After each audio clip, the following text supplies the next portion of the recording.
සුබ දවසක් කියලා ප්‍රාර්ථනා කරනවා ඔයගොල්ලෝ සියලුම දෙනාට. ඔයගොල්ලෝ එකතු වෙලා ඉන්නේ Excel Copy YouTube channel එකත් එක්ක. එතකොට මම අද කරන්න යන පාඩම තමයි theoretical distributions. හරි. එතකොට අපි කලින් පාඩමේදී කතා කරලා random variables ගැන. එතකොට මේ පාඩමටම සම්බන්ධයි මේ theoretical distributions කියන එක. මේ පාඩම් ටික ඉස්සරහට තියෙන පාඩම් ටික එකකට සම්බන්ධයි. හරිද? එතකොට random variables ඉඳලා මේ පාඩම් ටික හොඳට ඉගෙන ගන්න වෙනවා. මම මුලින්ම මතක් කරොත් එහෙම විස්තරාත්මක සංඛ්‍යාන descriptive statistics ටික අපි කරලා ඉවර කරා. ඊට පස්සේ probability කියන පාඩම කරා. ඒක වෙනම පාර්ට් එකක්. ඊට පස්සේ අපි පටන් ගත්ත random variables ඉඳලා inferential statistics. ඒ කියන්නේ අනුමිතික සංඛ්‍යාන. හරි. මම ඒව ගැන මුලින් විස්තර කරලා ඇති. එතකොට කලින් පාඩමේ ඉඳලා තමයි අපි අනුමිතික සංඛ්‍යාන ආරම්භ කරේ. එතකොට අපි අද කතා කරන්නේ theoretical distributions ගැන. එතකොට මේ පාඩම ගැන මම විස්තර කරන්න කලින් පාඩමට සම්බන්ධයි මේ පාඩම. ඉන්න මම එතනින් පටන් ගන්නම්. හරි. එතකොට කලින් පාඩමේදී අපි කතා කරපු දේවල් තමයි random variable එකක් කියන්නේ මොකක්ද? එතකොට discrete random variable එකක් කියන්නේ මොකක්ද? continuous random variables එකක් කියන්නේ මොකක්ද කියලා මම ගොඩක් විස්තරාත්මකව පැහැදිලි කළා. එතකොට අපි එතනදී පටන් ගත්තා discrete probability distributions. discrete probability distribution විවික්ත සම්භාවිතා ව්‍යාප්ති. ඊට පස්සේ ඒ සම්භාවිතා ව්‍යාප්ති accepted value එක හෙව්වා. ඒ කියන්නේ ඒ ව්‍යාප්තිය මාධ්‍යන්නේ. ඊට පස්සේ variance එක විචලතාවය සෙව්වා. මේ පාඩමෙන් අහන්න පුළුවන් ප්‍රශ්න දෙක තමයි මාධ්‍යන්නේ සහ විචලතාවය සොයන්න මේ probability distribution expected value එක සහ variance එක සොයන්න කියන එක තමයි මේ පාඩමෙන් අහන්න පුළුවන් එකම ප්‍රශ්නය. ඒ වගේම අපිට සමහරට ගොඩනගා ගන්න දෙන්න පුළුවන් විවික්ත සම්භාවිතා ව්‍යාප්තිය. ඒක හරි ලේසි. සම්භාවිතාව විවික්ත සම්භාවිතා විවික්ත විචල්‍යයට එන්න පුළුවන් ආගයන්. කියන්නේ 0 1 2 3 කියන එක තීරෝක දැම්මා. ඒක ඊට පස්සේ ඊට අදාළ සම්භාවිතාව ඊට ඉස්සරහින් ලිව්වා. එතකොට ඒක විවික්ත සම්භාවිතා ව්‍යාප්තියක් කරන මේ සම්භාවිතාවයේ මධ්‍යයන්ය සහ විචලතාවය සෙවීම තමයි අපිට තිබුණේ. හරිද? ඊළඟට මම කලින් පාඩමට සම්බන්ධ කියලා දෙන්නම්. එතකොට ඔයගොල්ලන්ට මතක ඇති මේ උදාහරණය. රැන්ඩම් එක්ස්පෙරිමන්ට් එක ගැන. අපි රැන්ඩම් එක්ස්පෙරිමන්ට් එකක් කරනවා. කාසියක් 3 වරක් උඩ දානවා. එතකොට ලැබිය හැකි ප්‍රතිඵල තමයි මේ ලෑස්තිගත කරලා තියෙන්නේ. අපි මේ තමයි නියදී අවකාශය ලැබිය හැකි ප්‍රතිඵල සියල්ලම. ඊට පස්සේ අපි random variable එක විදිහට නම් කරලා තියෙනවා number of heads appears in 3 torus. ඊපස්සේ මේ කාසිය 3 වරක් උඩ දැම්මම අපිට කී පාරක් head බලා ගන්න පුළුවන්ද කියලා සිරස බලා ගන්න පුළුවන්ද කියලා අපි random variable එක නම් කරනවා. එතකොට මේ නියදී අවකාශය දිහා බලලා අපිට කියන්න පුළුවන් කොච්චර වාරයක් අපිට සිරස බලා ගන්න පුළුවන්ද කියලා. හරිද? එතකොට ඔයගොල්ලන්ට පේනවා ඇති පළවෙනි එකේ සිරස අපිට දැක ගන්න වෙන්නේ නැහැ. පළවෙනි නියදී ලක්ෂයේදී ඒකින්ද බිඳුවයි. මේ තුනේ එකයි. මේ විදිහට random variable එක නැත්නම් number of heads appears in process කියන එකට අපිට 0 1 2 3 කියන අගයන් පවරන්න පුළුවන්. ඊට පස්සේ ඊට ලැබෙන සම්භාවිතාව අපිට ලියන්න පුළුවන් නියදී අවකාශය 8ක් තියෙනවා. නියදී අවකාශයේ සියලුම නියදී ලක්ෂ 8ක් තියෙනවා. ඒ අටින් 3ක විතරක් එකවරක් පමණ අපිට දැක ගන්න පුළුවන් head. ඒකින්ද p probability of heads appearing 1 times කියනකට 8න් 3යි. කියන්නේ එකවරක් පමණක් head බලා ගන්න පුළුවන් වාර නියදී අවකාශය 8ක් තියෙනවා. 8න් 3ක විතර පමණයි අපිට head බලා ගන්න පුළුවන් වෙන්නේ. මේ විදිහට සම්භාවිතාව ව්‍යාප්තිය අපි ගොඩනගුවා මේකේ. ඊට පස්සේ දැන් තියෙන ප්‍රශ්න තමයි මෙතන මේ කාසිය 3 වාරයක් පමණයි උඩ දාන්න. ඔයගොල්ලෝ හිතන්න මේ කාසිය 3 වාරක් පමණයි උඩ දාන්න. අපි කාසිය 100 වාරයක් උඩ දැම්මොත් එහෙම අපිට ගොඩාක් අපහසුයි මේ sample space එක ගොඩනගා ගන්න. අපි බලමු ඊළඟ උදාහරණය. දැන් මෙතන තියෙනවා toss of a pair point 10 times. 10 වාරයක් කාසිය උඩ දාන්න. එතකොට අපිට ලියන්න වෙනවා sample space එක. sample space එක මේ විදිහට ලියන්න වෙනවා head තේල් කොච්චර ලැබෙනවද කියලා ඒක ඉතාමත් අපහසුයි. ඔයගොල්ලෝ තේරෙනවා ඉතාමත් අපහසුයි. ඒ වගේම පැටලවි සහගතයි මේ 10 වාරයක් 100 වාරයක් නැත්නම් දහස් වාරයක් ආශයක් උඩ දැම්මම අපිට මේ නියදී අවකාශය ලියන එක. ඒ වගේම අපිට අපහසුයි රැන්ඩම් වේරියබල් එක නම් කරන්න පුළුවන්. රැන්ඩම් වේරියබල් එකට අදාළ අගයන් නිර්ණය කරන්න අපිට හරිම අපහසුයි. ඒ නිසා මේ වගේ සංකීර්ණ අවස්ථාවලදී භාවිතා කරන්න අපිට යම්කිසි විද්‍යාඥයන් විසින් අපිට ගොඩනගලා දීලා තියෙන මොඩල්ස් ටිකක්. ඒ කියන්නේ අපිට යම්කිසි සූත්‍රයක් දීලා දෙන ඒ සූත්‍රයට ආදේශ කරලා අපිට සම්භාවිතාව සෙවීමේ හැකියාව එයාලා අපිට ලබා දීලා තියෙනවා. හරිද? එතකොට අපිට ලේසි කරන්න එයාලා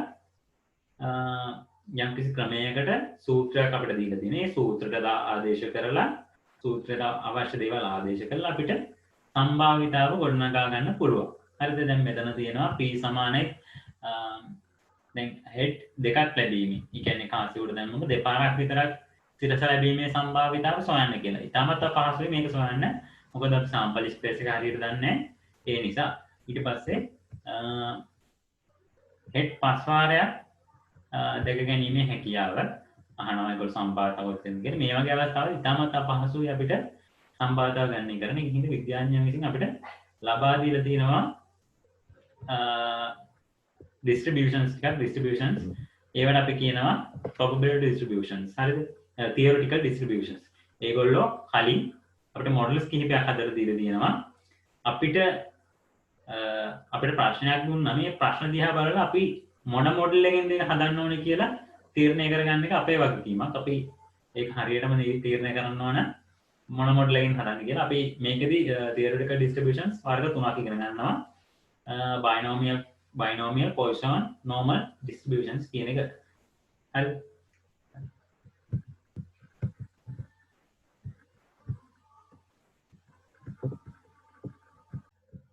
එතකොට මට තව විදිහකට මේ theoretical distributions කියන එක විස්තර කරන්න පුළුවන්. ඒ තමයි ඔයගොල්ලෝ හිතන්න random variable එකකට random variable කිහිපයකට සමාන ලක්ෂණ තියෙනවා නේ. කියන්නේ සමාන ලක්ෂණ තියෙනවා නම් උදාහරණයක් විදිහට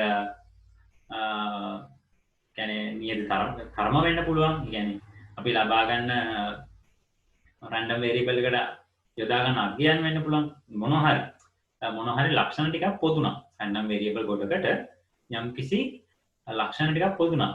අපිට ඒ random variables එකින් එකට වෙන වෙනම සම්භාවිතාවන් සෙවීම කරන්නේ නැතුව එක මොඩල් එකකට දාලා එකක් විදිහට සම්භාවිතාව සොයන්නත් පුළුවන්. හරිද?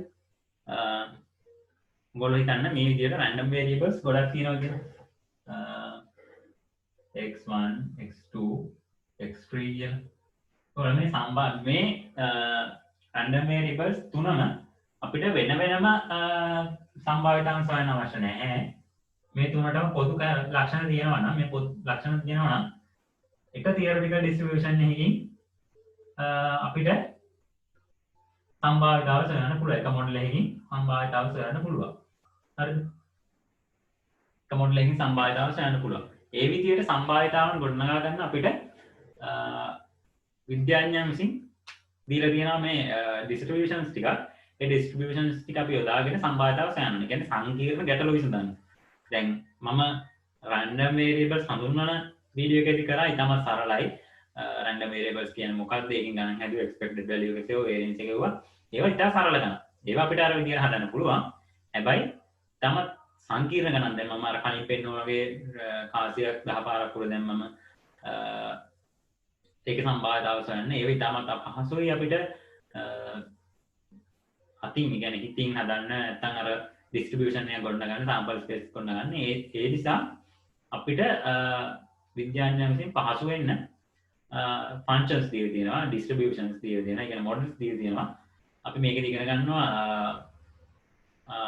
Poisson normal binomial distributions ගැන. එතකොට මේ විද්‍යාඥයන් විසින් අපිට වෙන වෙනම විවික්ත සසම්භාව්‍ය විචල්‍යයන් සඳහා සහ සාන්තතික සසම්භාව්‍ය විචල්‍යයන් සඳහා වෙන වෙනම අපිට ලබා දීලා තියෙනවා distributions වෙන වෙනම මොඩල් හදලා දීලා තියෙනවා මේ විවික්ත සම්භාව්‍ය විචල්‍යයන් මෙන්න මේ මොඩල්ස් යොදාගෙන විසඳන්න සන්තති සම්භාව්‍ය විචල්‍යයන් නැත්නම් continuous random variables මෙන්න මේ distributions යොදාගෙන විසඳන්න කියලා. අපි බලමු ඒවා මොනවද කියලා. හරි මම කිව්වා continuous random variables වලට සහ discrete random variables වලට වෙන වෙනම සම්භාවිතා වෙන වෙනම මොඩල්ස් දීලා තියෙනවා කියලා. එතකොට අපිට දීලා අපි discrete random වල ඒ කියන්නේ විවික්ත සම්භාව්‍ය විචල්‍යයන් නම් විවික්ත සම්භාව්‍ය විචල්‍යයක් නම් අපි ඊට අදාළ ගණන් හදන්නේ මේ බයිනෝමියල් නැත්නම් ද්විපද ව්‍යාප්තිය කියන්නේ. බයිනෝමියල් නැත්නම් සිංහලෙන් කියන එකට ද්විපද ව්‍යාප්තිය කියලා. ඊළඟ ව්‍යාප්තිය තමයි පොයිසෝන් ව්‍යාප්තිය. පොයිසෝන් ව්‍යාප්තිය සිංහලෙන් කියන්නේ පොයිසෝන් ව්‍යාප්තිය කියලා. එතකොට මේ ද්විපද ව්‍යාප්තිය සහ පොයිසෝන් ව්‍යාප්තිය කියන දෙක යොදාගෙන අපි discrete random variables විවිධ සම්භාව්‍ය විචල්‍යයන්ට අදාළ සම්භාවිතා ගැටලු විසඳනවා. ඊළඟට අපි ඉගෙන ගත්ත ඊට පස්සේ random variable එක continuous random variable කියලා. ඒකට continuous random variables සඳහා අපි යොදාගන්නේ ගැටලු විසඳන්න අපි යොදාගන්නේ ප්‍රමත ව්‍යාප්තිය. නැත්නම් normal distribution කියලා කියනවා ප්‍රමත ව්‍යාප්තිය. එතකොට මේ ප්‍රමත ව්‍යාප්තිය ඉතාමත් වැදගත්. ඒ වගේම මේ දෙකත් ඉතාමත් වැදගත්. තව දෙයක් මතක තියාගන්න ඕන. තමත් වැදගත් දෙයක් අපිට මේ ද්විපද ව්‍යාප්තියෙන් හදන්න පුළුවන් ගණන් යම්කිසි වෙනස් වීම වලට භාජනය කරලා යම්කිසි ඇඩ්ජස්ට්මන්ට්ස් කරලා වෙනස් වීම වලට භාජනය කරලා ප්‍රමත ව්‍යාප්තිය දාගෙන හදන්න පුළුවන්. ඒ වගේම පොයිසෝන් ව්‍යාප්තියේ හදන්න පුළුවන් ගණන් අපිට මේ normal distribution එක දාගෙන හදන්නත් පුළුවන්. එතකොට මේ විවික්තද continuousද විවික්තද නැත්නම් සාන්තතික විචල්‍යද කියන එක අදාළ නැහැ. හරිද? normally අපි මතක තියාගන්න ඕන විවික්ත සම්භාව්‍ය විචල්‍යයන් සඳහා යොදාගන්නේ මෙන්න මේ ව්‍යාප්තින් දෙක. binomial distribution සහ Poisson distribution. continuous random variable එකට යොදාගන්නේ මේ normal distribution කියන එක. හරිද? ඊළඟට මතක තියාගන්න මේ binomial එකෙන් හදන්න පුළුවන් ගණන් අපිට normal distribution එකෙන් හදන්න පුළුවන්, Poisson එකෙන් හදන්න පුළුවන් ගණන් අපිට හදන්න පුළුවන් normal distribution එක යොදාගෙන. ඊට අමතරව binomial එකෙන් හදන්න පුළුවන් ගණන් අපිට Poisson ව්‍යාප්තිය යොදාගෙන හදන්න පුළුවන්. ඒ දෙක ඔළුවේ තියාගන්න දැනට. අපි ඊළඟට කතා කරමු මේ එකිනෙක ව්‍යාප්තිය ගැන. ඒ කියන්නේ binomial distribution, Poisson distribution, normal distribution. එතකොට මම කිව්වා binomial distribution සහ Poisson distribution කියන්නේ discrete probability distributions දෙකක්. discrete probability distribution දෙකක්. හරිද? ඊළඟට normal distribution කියන්නේ continuous probability distribution එකක්. හරිද?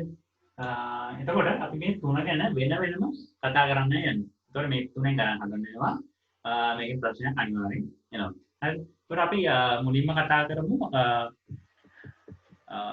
binomial distribution එක ගැන. කියන්නේ මේ මුලින්ම එක ද්විපද ව්‍යාප්තිය ගැන. ද්විපද ව්‍යාප්තිය ගැන කතා කරමු.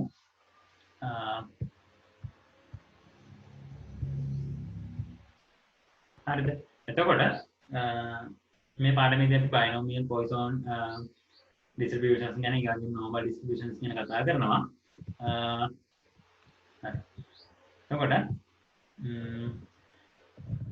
මම මේ දේවල් කතා කරා theoretical probability distribution එක කියන්නේ මොකක්ද කියලා. මම කෝ සංකීර්ණ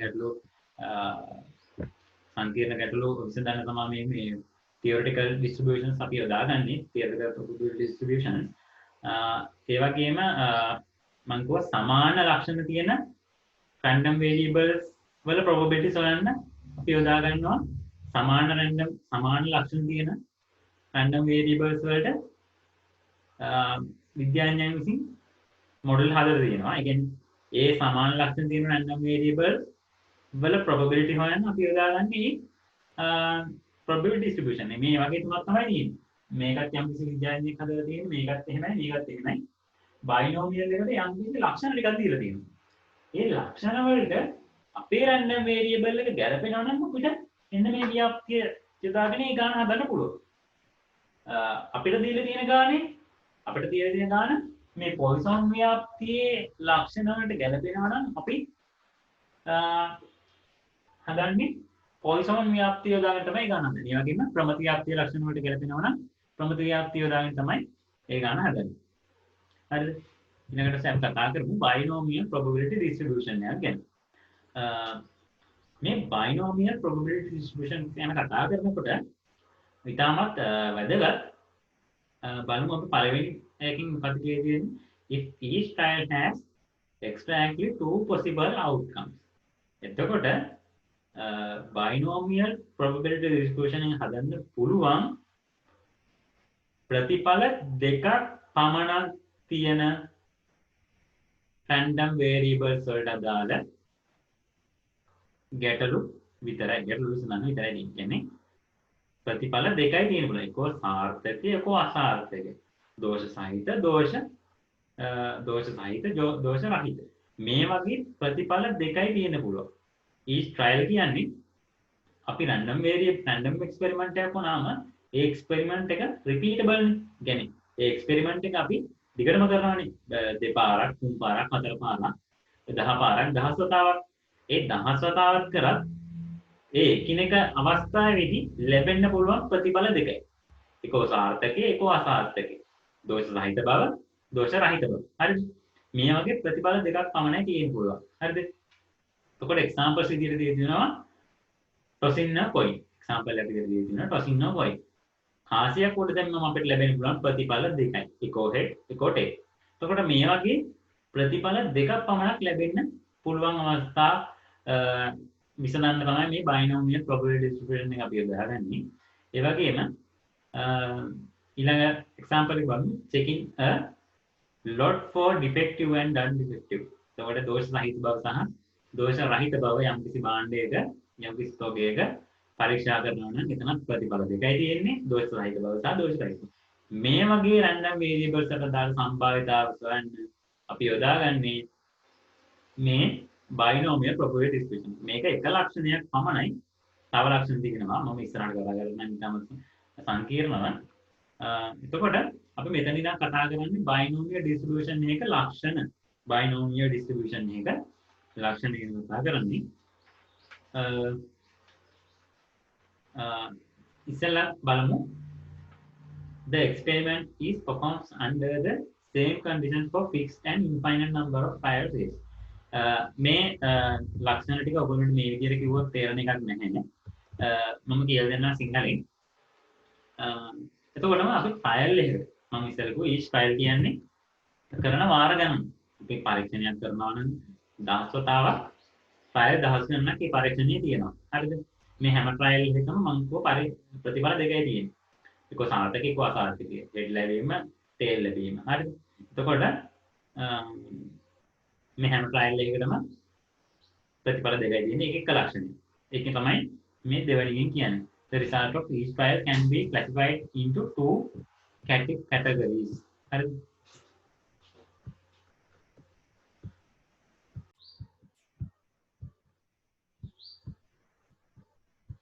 එතකොට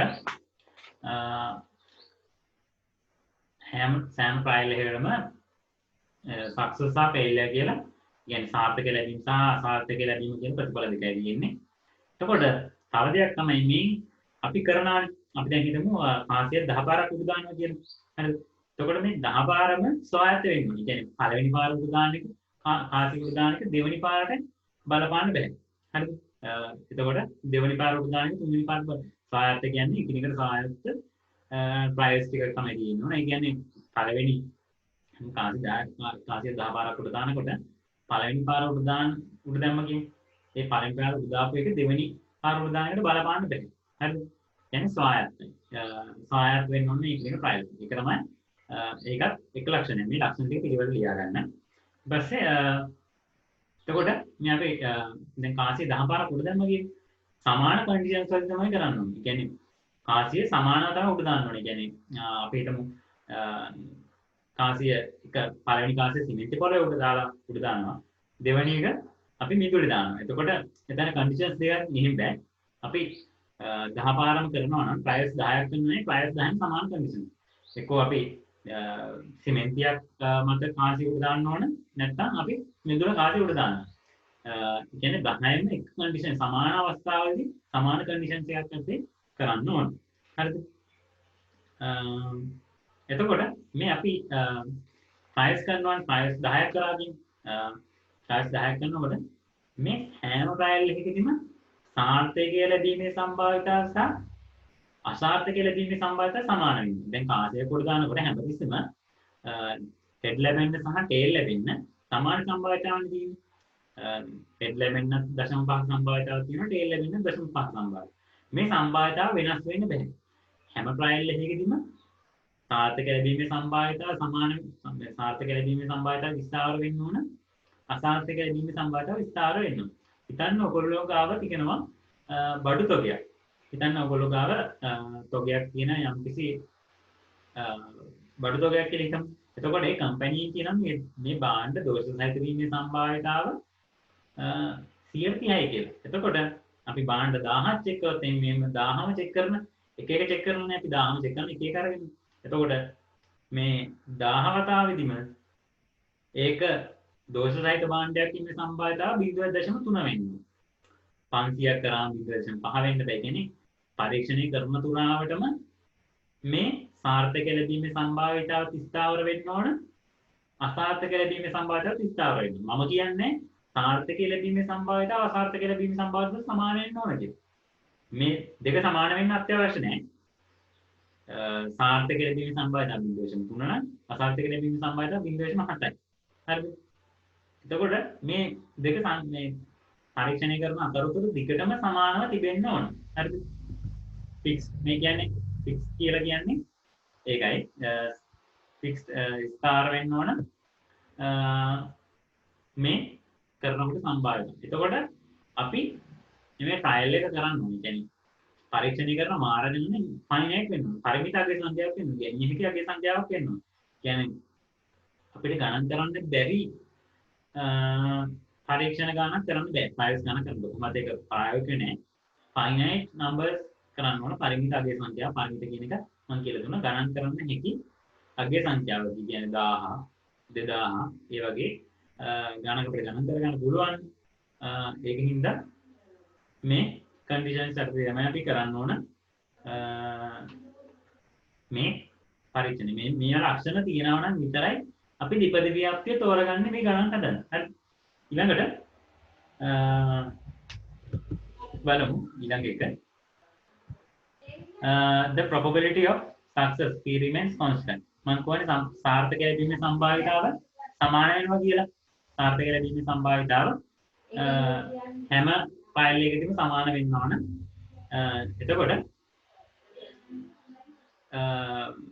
සමාන වෙනවා හැම ට්‍රයල් එකකින්. අපි පරීක්ෂණය කරන සෑම වතාවකදීම සාර්ථක ලැබීමේ සම්භාවිතාව සමාන වෙන්න ඕන. මම කලින් කිව්වා. ඒතකොට ඉන්ඩිපෙන්ඩන්ට් කෙනෙක් මම කිව්වා එක ට්‍රයල් එක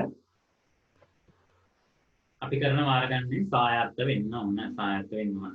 එතකොට අපි මේ පරීක්ෂණයේ ද්විපදී ව්‍යාප්තියේදී සාර්ථක ලැබීමේ සම්භාවිතාවට කියන්නේ P කියලා, අසාර්ථක ලැබීමේ සම්භාවිතාවට කියන්නේ Q කියලා. හරිද?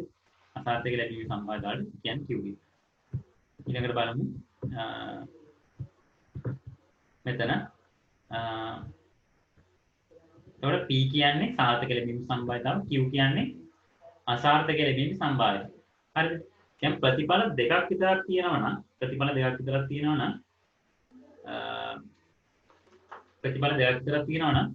සාර්ථක ලැබීමේ සම්භාවිතාව එක ඍණ p කියලා දාන්න පුළුවන්. මොකද සම්භාවිතාව එකයි, සම්පූර්ණ සම්භාවිතාව එකයි. ඒකෙන් ප්‍රතිඵල දෙකක් විතරයි තියෙන්නේ. සම්භාවිතාව දෙකට බෙදෙන්න ඕන. දැන් සාර්ථක ලැබීමේ සම්භාවිතාව 0.3 නම් අසාර්ථක ලැබීමේ සම්භාවිතාව 0.7 වෙන්නේ. එතකොට මේ දෙක එකතු එකයි. හැමතිස්සෙම සම්භාවිතාවෙන් දෙක එකතු එක වෙන්න ඕන. එතකොට එක ඍණ p කිව්වත් හරි එකෙන් p අඩු වුණාට පස්සේ q ඉතුරු වෙනවා. දැන් හිතන්න සාර්ථක ලැබීමේ සම්භාවිතාව 0.3යි කියලා දීලා තියෙනවා. හරිද? එතකොට අපිට අසාර්ථක ලැබීමේ සම්භාවිතාව සොයන්න ඕන නම් එකෙන් p නැත්නම් එකෙන් 0.3 අඩු කරාම අසාර්ථක ලැබීමේ සම්භාවිතාව වෙන 0.7. ඒක තමයි මෙතන කරන්නේ. එකෙන් p අඩු කරාම පස්සේ q ලැබෙනවා. අපි p දාන්න 0.3යි කියලා. එතකොට q 0.7යි. Each trial is independent of other trials. එක ට්‍රයල් එක එකිනෙක හැම ට්‍රයල් එකකින්ම සොයාගත්ත වෙන්න ඕන. හරිද? ඊළඟට අපි කරමු ගානක් අපි හිතමු කාසියක් 7 වාරයක් උඩ දාන්න. එතකොට ඔයගොල්ලන්ට මතකද එනවා 7 වාරයක් මේ ෆයිල්ස් 7ක් තියෙනවා. කියන 7 වාරයක් කරනවා. එතකොට ෆයිල්ස් 7ක් තියෙනවා. හරිද? එතකොට අපි සක්සස් එක සාර්ථක ලෙස නම් කරනවා. සාර්ථකයක් ලැබීමේ සම්භාවනාව ලෙස නම් කරනවා සිරස ලැබීම. ඔන්න සිරස ලැබීම සාර්ථකයි. එතකොට අගය ලැබීම අසාර්ථකයි. අන්න එහෙම අපි නම් කරගෙන ඉන්නවා සාර්ථකය සිරස ලැබීම අසාර්ථකය අගය ලැබීම සිරස සහ අගය. හරිද? අගය ලැබීම. ඊට පස්සේ අපිට binomial random variables number of heads in 7 pairs. එතකොට අපිට possible values random variable එකට මේ random variable එකට head ලැබීමට අපිට යම්කිසි අගයන් ටිකක් ඇවිල්ලා තියෙනවා 0 1 2 3 4 5 6 මේ ආකාරය කොහොමද අපිට ට්‍රයල් එක කරපු ට්‍රයල් 7 heads ලැබෙන්න පුළුවන්. එතකොට 7යි අපිට 7 වාරයක් heads බලා ගන්න පුළුවන්. එකෙන් 6ක විතරක් heads ලැබුණා 6යි.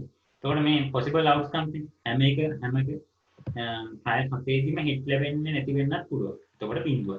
හරිද? මේ කරපු ට්‍රයල් 7න් එකක විතරක් head ලැබෙන්න පුළුවන්. එතකොට heads ලැබීම 1. හරිද? මේ විදිහට තමයි අපි කරගෙන යන්නේ. possible values ගන්න. හරිද? එතකොට මේ අපි මම කිව්වා සූත්‍රයෙන් සම්භාවිතාව සොයන්න පුළුවන් කියලා. මේ මෙච්චර හිතන්න එපා. මේක ගැන එච්චර හිතන්න එපා. කෙලින්ම සූත්‍ර දැම්ම ආදේශ කර. හරිද? අපි දැනගන්න ඕන එක දෙයයි අර කියපු ලක්ෂණ වලට අපිට දීලා තියෙන ගාන සමාන වෙනවද කියන එක විතරයි අපි බලන්නේ. ඊට අපි සූත්‍රය රාජ කරලා උත්තරේ ගත්තා. හරිද? මේ සූත්‍රේ ව්‍යුත්පන්න කරන හැටි මේක අදාළ නැහැ. මෙන්න මේක තමයි ද්විපද ව්‍යාප්තියේ සම්භාවිතා ඝනත්ව ශ්‍රිතේ. probability mass function කියලා කියනවා. probability mass function කියලා කියනවා. මේක තමයි ද්විපද ව්‍යාප්තියේ සූත්‍රය. මේක මතක තබා ගත යුතුයි. මෙතනදී සංයෝජන ඔයගොල්ලෝ මතක ඇති. NCX, NCR ඔයගොල්ලෝ මතකයි. NCR කියන එක මතකයි ඔයගොල්ලන්ට. මම කලින් කරා සංයෝජන probability පාඩමේදී සංයෝජන කියලා ඔයගොල්ලන්ට කතා කරා මතක ඇති. එතකොට ඒක තමයි තියෙන්නේ. මේක විසඳන්න ඔයගොල්ලෝ දන්නවා.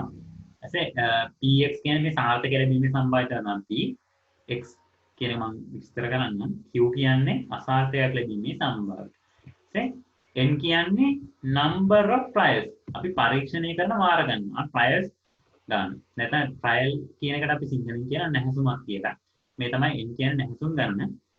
trials ගානේ X අඩු ගන්න. X කියන්නේ ලැබෙන සාර්ථක සංඛ්‍යාව. දැන් හිතමු අපි 7 පාරක් පරීක්ෂණය කරා. 7 පාරක් කාසි උඩ දැම්මා. අපිට කියනවා 5 සැරයක් head ලැබීමේ 5 සැරයක් සිරස ලැබීමේ සම්භාවිතාව සොයන්න. එතකොට x කියන එක 5යි. මෙතන x කියන එකට 5 ආදේශ වෙන්න ඕන. අපි පරීක්ෂණය 7 පාරක් කරනවා. එතකොට නැහැතුම් කියන trials කියන 7යි. එතකොට ඉන්න 7 වෙන්න ඕන.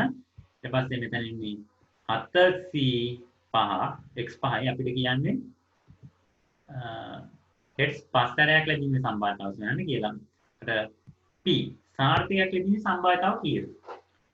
කාසියක් උඩ දැන් ඔයගොල්ලෝ දන්නවා head ලැබෙන්න tail ලැබෙන්න සමාන සම්භාවිතාවක් තියෙන හින්දා head ලැබීමේ සම්භාවිතාව 0.5යි tail ලැබීමේ සම්භාවිතාව 0.5යි. කියන්නේ සාර්ථක ලැබීමේ සම්භාවිතාව 0.5යි අසාර්ථක ලැබීමේ සම්භාවිතාව 0.5. අපි මෙතන සාර්ථක ලෙස නම් කරලා තියෙන head ලැබීම සිරස ලැබීමේ සම්භාවිතාව. එතකොට head කියන්නේ p head ලැබීමේ සම්භාවිතාවයෙන් p. එතකොට p මෙතන 0.5 x කියන්නේ 5 අපිට කියන්නේ 5 සැරයක් head ලැබීමේ සම්භාවිතාව. එතකොට x 5යි 0.5 5 වෙනි බලය. එතකොට q කියන්නේ මොකක්ද? q කියන්නේ අසාර්ථක ලැබීමේ සම්භාවිතාව. දැන් tail ලැබීමේ සම්භාවිතාව. tail ලැබීමේ සම්භාවිතාව 0.5යි. එතකොට q කියන එකට 0.5 ආදේශ කරනවා. n ඍණ x. n කියන්නේ number of trials. අපි පරීක්ෂණය කරපු වාර ගණන. පරීක්ෂණය කරපු වාර ගණන 7යි. ඍණ x කියන්නේ සාර්ථක ලැබීමේ සාර්ථකයන් ගණන අපිට ගාන දීලා තියෙනවා x සමානයි 5යි x සමානයි 5 කියන්නේ පස්තරයක් හෙඩ් ලැබීමේ සම්භාවිතාව. එතකොට x ට 5 දාන්න. ඊට පස්සේ මෙන්න මේ සූත්‍රය විසඳුවම අපිට එනවා සම්භාවිතාව. තාමත් ලේසි මේ දෙපද ව්‍යාප්තියෙන් ගණන් හදන එක. අපි ගණන් හදමු. එතකොට binomial probability distribution මේ විදිහට තමයි අපි ලියන්නේ. මම ගණන් හදන පිළිවෙල වලට බෝඩ් එක හදලා පෙන්නන්නම්. අපි මේක දෙපද ව්‍යාප්තයක් කියලා පෙන්නන්නේ මෙන්න මේ ක්‍රමයට. x මෙන්න මේ සලකුණ දැම්මා. binomial distribution සින්දා b කියලා දැම්මා. n සහ p. හරිද? තව දෙයක් හොඳට මතක තියාගන්න. දෙපදියක් තියෙන නැත්නම් binomial probability distribution එකේ පරාමිති මොකක්ද කියලා අහුවොත් එහෙම n සහ p. පරාමිති මොනවාද? n සහ p. එතකොට n කියන්නේ number of trials අපි පරීක්ෂණ කරනවා ගන්න. p කියන්නේ සාර්ථක වීම සම්භාවිත. මේක අපි past papers එකේ අහලා තියෙනවා. ඉදිරියට අපි කතා කරමු. සාර්ථක වීම සම්භාවිතාවයෙන් පරීක්ෂණ කරන මාර්ගයෙන් trials ගන්න. p කියන්නේ සාර්ථක ලැබීමේ සම්භාවිතාව p. එතකොට අපි මේක binomial distribution එකක් කියනකොට මෙන්න මේක අපි ලියට තමයි ගන්න පටන් ගන්න. මම මේ ගන්න හදනවා කියලා දෙනවා. මේක වැදගත්කම. ඊට තමයි අපි මේ සූත්‍රයට ආදේශ කරන්නේ අදාළ values. හරි. හරි. එතකොට ඉතින් වලම ගන්නක්. හරි. ඔයගොල්ලෝ හිතන්න මෙහෙම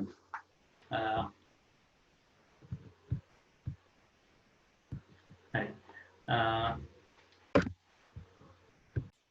නැද අපි එතකොට මේ binomial distribution එකෙන් ගණන් හදලා පෙන්නන්නම් මම. මේ ගණන් හදමු.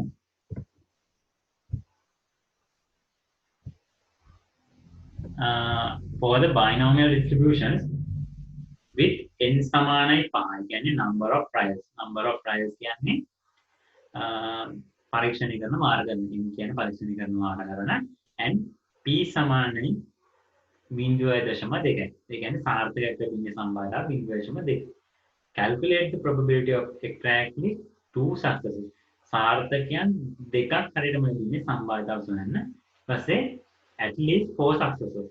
අමුම වශයෙන් සාර්ථකයන් හතරක් ලැබීමේ සම්භාවිතාව. ඊපස් තුන්වෙනි එකෙන් at most 1 success. උපරිම වශයෙන් එක සාර්ථකයක් පමණක් ලැබීමේ සම්භාවිතාව. උපරිම වශයෙන් එකක් පමණක් ලැබීමේ සම්භාවිතාව මම කියනවා කියන්නේ. එතකොට මේ ගාන දෙලියාගෙන example number 1 මම මේ ගාන හදලා පෙන්නන්නම්. හරිද? එතකොට මේ ගානේ විදියට අපිට n සමානයි 5යි p සමානයි 0.2යි p සමානයි 0.2යි. හරිද?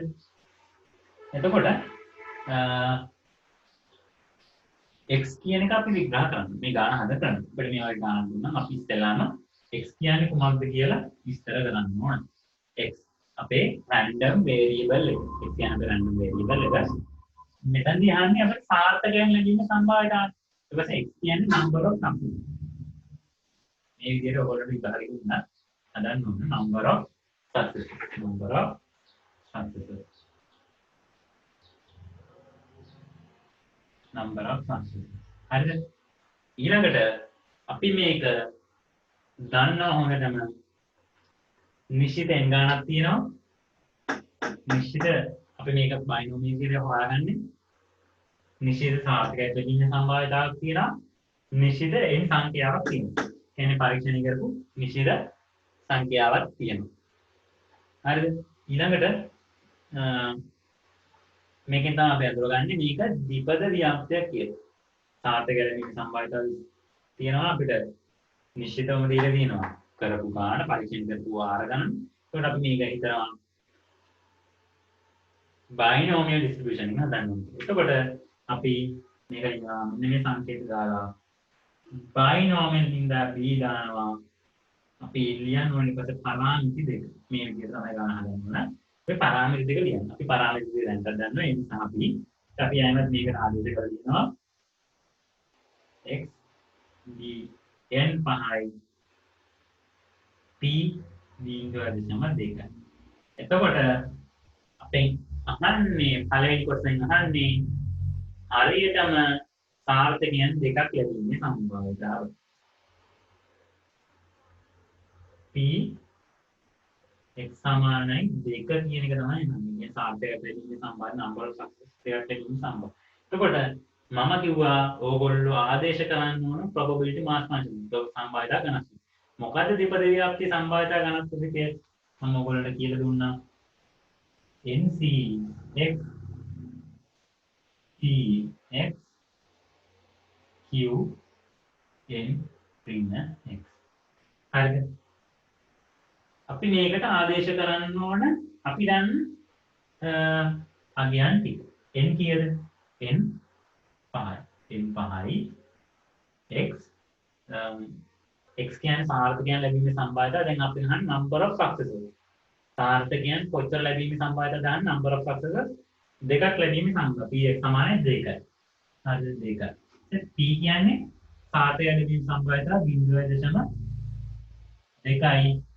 x කොච්චර සාර්ථක වෙනවද? 2යි. 2යි. q කියන්නේ එතකොට q හොයන්නේ කොහොමද? q හොයන්නේ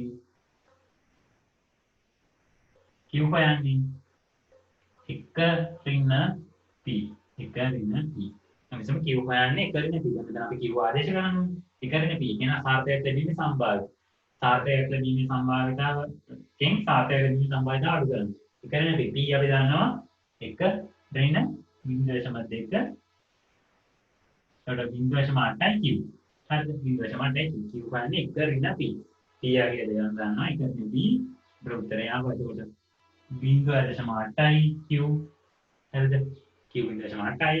ඊපස්සේ n ඍණ x. n කියන්නේ අපිට දීලා තියෙනවා 5යි කියලා. n 5යි. 5න් x සාර්ථකයෙන් ලැබීමේ සම්භාවිතාව සාර්ථකයෙන් කොච්චර ලැබෙනවද කියලා අහන්න ඉතින් ගානේ. x කීයද ලැබීමේ සම්භාවිතාව 2. දෙකක් තමයි. හරිද? ඔන්න මෙන්න මේක සූත්‍ර සුබ කරන්න ඕන. ඔයගොල්ලෝ සංකරණ සූත්‍ර ඉස්සන් දන්නවා මේක කැලරි ගන්න පුළුවන්. මේ කැලරි ගන්න පුළුවන්. ඒකට 0.2 දෙවනි බලය. ඊට 0.8 පහෙන් දෙක කඩුනාම තුන්වෙනි බලය 0.8 තුන්වෙනි බලය. මේක සුබ කරන්න මේක සුබ කරන්න මේ තුන කියන එක උන කරන්න. දැන් අපිට උත්තරේ එනවා මම මේක දැන් සුබ කරන්න දැන් තියෙන සුබ කරන්නේ නැහැ. 0.2.4 යනවා. එතම 2.4ට උත්තරේ එනවා. හරිද? ඔයගොල්ලෝ දන්නවා සංයෝජන දුරු කරන්න දන්නවා 0.2 දෙවෙනි බලය ඔයගොල්ලෝ කැලකුලේට් ගන්න පුළුවන්. 0.8 තුන්වෙනි බලය 5 2 කියන්නේ 3නේ 5න් දෙක කරන 3යි 0.8 තුන්වෙනි බලයත් ඔයගොල්ලෝ ගන්න. හරිද?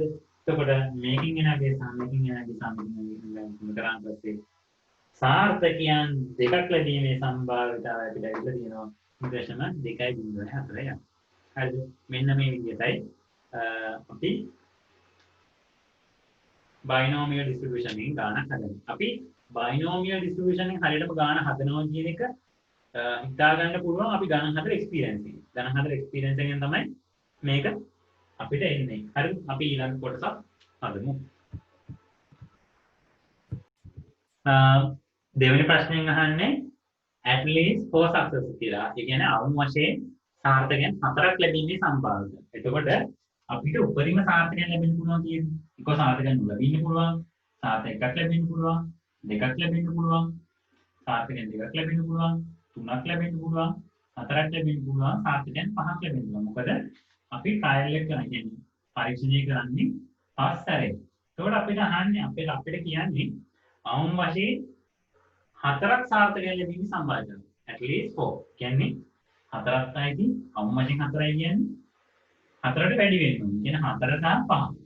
දැන් 4 සහ 5 ලැබීමේ සම්භාවිතාව ගන්න ඉතන අහන්න. අවම වශයෙන් 4ක් කියන්නේ අඩුම තරමේ 4ක්. අඩුම තරමේ 4ක් කියනකොට 4 සහ ඊට වැඩි ලැබෙන්නේ නැත්නම් අඩුම 4යි. අඩුම තරමේ 4ක්වත් ලැබීමේ සම්භාවිතාව දුවත් එහෙම at least 4 success දුවත් එහෙම 4ට වැඩි ටික ගන්න වෙනවා. 4ට වැඩි ටික තියෙන්නේ 4 සහ 5. අවම වශයෙන් 4 කිව්වොත් එහෙම 4ක් නැයිදී 4 සහ 5. දැන් 4 සහ 5 ලැබීමේ සම්භාවිතාව තමයි අපිට සොයන්න තියෙන්නේ බයිනෝමියල් ඩිස්ට්‍රිබියුෂන් එකේ. හරිද? මේක අර විදිහටම හදන්න තියෙන්නේ. පොඩි වෙනසක් තියෙනවා මම කියලා දෙන්න. ඒතකොට ඔයගොල්ලෝ මතක තියාගන්න. 4 සහ 5 ලැබීමේ සම්භාවිතාව actually 4 successes. හරිද? එතකොට ඊළඟ තුන්වෙනි එක මම මෙහෙම විස්තර කරනවා. තුන්වෙනි එකේදී කියන්නේ at most one successes. At most one successes. ඒ කියන්නේ උපරිම වශයෙන් එකක් ලැබීමේ සම්භාව්‍යය. උපරිම එකයි ලැබෙන්න පුළුවන්. උපරිම එකයි ලැබෙන්න පුළුවන්. උපරිම එකයි කියන්නේ ලැබෙන්න පුළුවන් කනම් නොලැබීමේ හැකියාවක් තියෙනවා. ඒකට බිංදුව සහ එක. බිංදුව ලැබීමේ සම්භාව්‍යතාවය සහ එක ලැබීමේ සම්භාව්‍යතාවය. මේ තුන්වෙනි කොටස මේ දෙවෙනි කොටස. හරිද? දෙවෙනි කොටසෙන් අහන්නේ at least හැම වශයෙන් අඩුම තරමේ 4ක්වත් ලැබීමේ සම්භාව්‍යතාවය. අඩුම තරමේ 4ක් කියන්නේ 4 වැඩි ටිකක් ගන්න ඕනේ. ඒකට 4 සහ 5. උපරිම එකක් ලැබීමේ සම්භාව්‍යතාවය. උපරිම එකක් ලැබීමේ සම්භාව්‍යතාවය කියනකොට එකට එහාට යන්න බෑ. උපරිම එකයි එකට අඩු ටික. ඒකට එකට අඩු ටික තියෙන එක සහ බිංදුව. මෙන්න මේ තුන්වෙනි කොටසට මේ. එතකොට මේ දෙක හොඳට මතක තියාගන්න. අපි දෙවෙනි කොටස හදමු. හරි. ඊපස්සේ අපි අර විදිහට ලියා ගන්න ඕන මුලින්ම x කියන්නේ number of successes කියලා අපි ලියා ගන්න ඕන. ඊට පස්සේ අපි මේක බයිනෝමියල් ඩිස්ට්‍රිබියුෂන් එකක් කියලා පෙන්නන්න ඕන. ඉතින් x b කියලා මේ විදිහට ලියාගත්තා. ඊළඟට අපි ලියනවා n පාරාමිති දෙක. මේ ත්‍රිපදියාප්තිය පාරාමිති දෙක ලිව්වා. ත්‍රිපදියාප්තිය පාරාමිති දෙක n සහ p. දැන් අපි ඒකට ආදේශ කරලා ලිව්වා. මේ ආකාරයට මෙන්න මේ පියවර ටික හරියට අනුගමනය කරන මේ පියවර වලට ලකුණු හම්බෙනවා. ඒක නිසා අද n අපිට දීලා තියෙනවා 5යි කියලා. p දීලා තියෙනවා 0.2යි කියලා. හරිද? ඊළඟට අපෙන් අහන්නේ p x අවම වශයෙන් 4යි. අඩුම තරමේ 4යි කියන්නේ 4ට වැඩි ටික. ඊපස්සේ ඒකට 4ත් අයිති හින්දා මේ ලකුණ දානවා අපි වැඩි ලකුණ. sorry මේක අපි අහන්නේ x px විශාලයි 4. විශාල සමාන හා විශාලයි 4. මොකද 4 සහ 5. එතෙන් 4ට වඩා විශාලයි තියෙන්නේ බිංදුව මම අනිත් කියන්නේ 1 2 3 4 5. 4ට වඩා විශාල තියෙන්නේ මේ දෙක විතරයි. 4 සහ 5 ලැබෙන්නේ නම්. එතකොට අපි ගදා ගන්න ඕන px සමානයි 4 ලැබීමේ සම්භාවිතාව ධන px 5 ලැබීමේ සම්භාවිතාව. හරිද? ඊට පස්සේ අපි මේ px සමානයි 4 ලැබීමේ සම්භාවිතාවය වෙනම සොයනවා.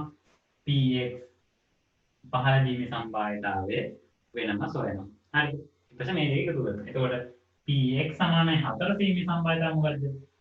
n ncx නේ සූත්‍ර පාඩමේ අපි ඊට පස්සේ කියන්නේ ද්විපදීයප්ති සූත්‍රය. ncx px q n ඍණ x ධන අයිමත් ncx px q n ඍණ x. හරිද? ඊපස්සේ සමානයි ncx n සමානයි 5යි x සමානයි දීලා දිනවා 4යි කියලා. x සමානයි 4යි ගුණ කරනවා p සමානයි 0.2යි 0.2 කියන බලයේ 0.2 sorry දැන් x එනවා උඩ 0.2 4 නිබල x සමානයි 4 හින්දා q 0.8යි n ඍණ n සමානයි 5යි x සමානයි 4යි. එතකොට 5න් 4ක් ගියාට පස්සේ 1යි එන්නේ. ඇටේ පළවෙනි බලය. ධන මම කැඩියන n සමානයි 5යි x සමානයි අපිට හොයන්න තියෙන්නේ x සමානයි 5යි ඒ x ට 5 දානවා. පස්සේ 0.2යි 0.2 පස්වෙනි බලය 0.8 n සමානයි 5යි x සමානයි 5යි. 5න් 5ක් ගියාම බිඳුවයි. හරිද? ඊපස්සේ මෙන්න මේ දෙක සූත්‍ර දෙක සුළු කරලා ඔයගොල්ලෝ උත්තරේ ගන්න මෙන්න මේ සූත්‍ර සුළු කරන්න. මෙන්න මේක සුළු කරන්න. මේක සුළු කරන්න. ගන්න උත්තරේ ඒ දෙක එකතු කරන්න. එතකොට අපිට පිටතට එනවා 0.0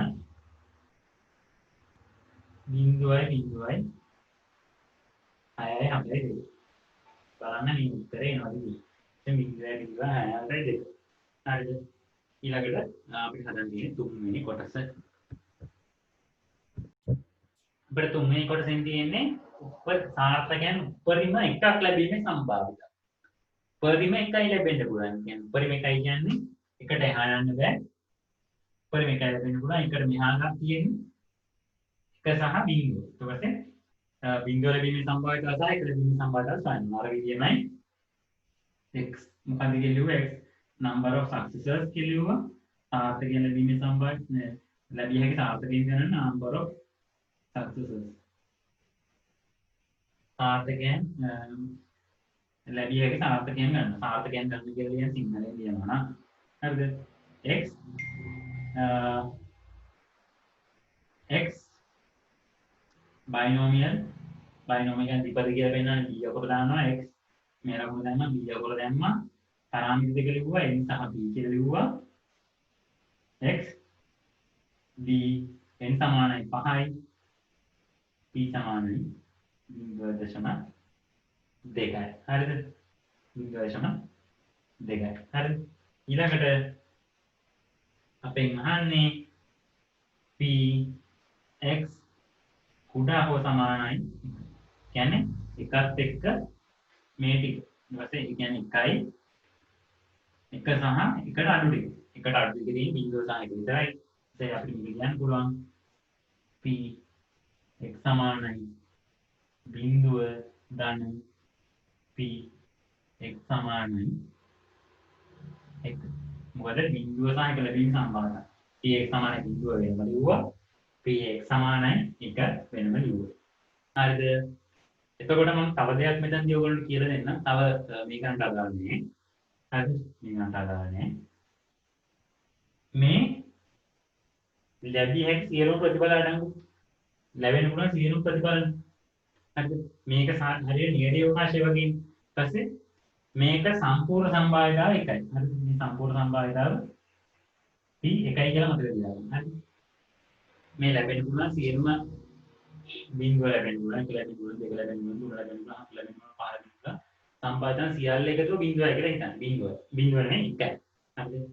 සම්පූර්ණ සම්භාවිතාව එකයි. නියෝගාශී සම්භාවිතාව එකයි. නම් probability වල සම්භාවිතාව කිව්වා. නියමිත අනියමිත අවකාශයේ සම්භාවිතාව එකයි. ඊයේ සියලු ප්‍රතිඵල වල සම්භාවිතාව එකට සමානයි. හරිද? එකට සමානයි කියලා ඕනම මතක තියාගන්න. මේක ඉස්සරහට යන්න වෙනවා මම කියලා දෙන්නම්. හරිද? එකට සමානයි කියලා මතක තියාගන්න. හරිද? එතකොට මේ ගාන හදමු. හරිද? එතකොට මම කලින් ගානේ කියන්නේ කරපු ටික නැතුවා. ඒ කියන්නේ මෙතන නම් මම කරන්නේ අනවශ්‍ය ටික මම හදන්නම්. px සමානයි බිංදුව. px සමානයි බිංදුව. ncx dot එක px q n ऋण x මේක එකක් එකතු කරන්න ncx px q n ऋण x හරිද ඊපස්සේ n සමානයි 5යි x සමානයි බිංදුවයි සමානයි බිංදුවයි එතන x සමානයි බිංදුවයි p x කියලා px p නෑ දෙන්නවා p කියන්නේ 0.2යි p කියන්නේ 0.2යි x බිංදුවයි හරිද q කියන්නේ 0.8යි 0.8යි n ऋण x කියන්නේ n කියන්නේ 5යි 5න් x අඩු වෙනවා 5න් බිංදුව කරනවා 5ම තමයි හරිද ධන n n 5යි x 1යි sorry 0.2යි t 0.2යි x වලගේ x වලගේ 1යි හරිද 0.8යි q n වල x 5න් සුළු කරාම 4යි ඉතින් මේක සුළු කරන්න තමයි තියෙන්නේ මෙන්න මේක සුළු කරාම උත්තර එනවා 0.7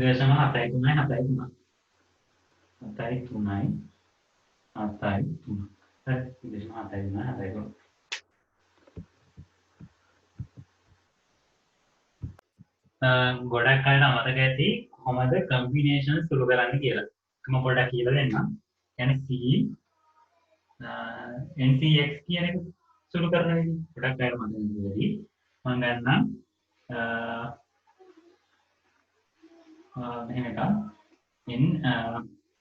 n 5යි cx ගමු 2. හරිද? එතකොට මේක සුළු කරන්නේ කොහොමද? n ක්‍රමාරෝපිත n නෑ x ක්‍රමාරෝපිත හරිද? ඊපස්සේ m ක්‍රමාරෝපිත කියනකොට මේ කියන්නේ ncx නේ. එතකොට n සමානයි 5යි. 5යි ක්‍රමාරෝපිත ගත්තා. n 5 ඍණ x ගත්ත 2යි. දෙකේ ක්‍රමාරෝපිත ගුණ කිරීම x ක්‍රමාරෝපිත. දෙකේ ක්‍රමාරෝපිත. මෙහෙමනේ. හරිනේ. ඊගත්තේ n සමානයි n දැන් මේ ක්‍රමාරෝපිත කියන්නේ ncx කියලානේ. x වෙනුවට r තමයි අපි probability වලදී යොදාගත්තේ. මේ පාඩමේ x නේ යොදාගන්නේ. නැත්නම් ncx. ඊට පස්සේ n 5යි කියලා ගත්තේ x 2යි කියලා ගත්තා. එතකොට n ක්‍රමාරෝපිත n ට 5 දෙන්න 5 ක්‍රමාරෝපිත n ඍණ x 5න් දෙක අඩු කරලා ක්‍රමාරෝපිත දැම්මා. x ක්‍රමාරෝපිත කියනකොට දෙකේ ක්‍රමාරෝපිත. එතකොට මේක සුළු කරන්නේ කොහොමද? 5 ක්‍රමාරෝපිත 5 ගුණ කිරීම 4 ගුණ කිරීම 3 ගුණ කිරීම 2 ගුණ කිරීම එකනේ. හරිද? මෙතන එතකොට 3 ක්‍රම 5න් එකක් ගියාම 3යි. 3 ක්‍රමාරෝපිත. ඒක 3 ක්‍රමාරෝපිත කියන්නේ 3 ගුණ කිරීම 2 ගුණ කිරීම 1. ගුණ කරනවා දෙකේ ක්‍රමාරෝපිත වෙන්නේ. 2 ගුණ කිරීම 1. හරිද? ඉතින් මේ සමානව කපන්න. 2ට 2 කැපුණා. 1ට 1 කැපුණා. හරිද? එසේ 2ට 2 1යි 2ට 2 2යි 3ට 3 1යි 3ට 3 1යි 5 කරත් 2 10යි උත්තරේ 10යි උත්තරේ හරිද ඊට වඩා ලේසි ක්‍රමයක් මම කියලා දෙන්නම් මෙන්න මේ විදිහට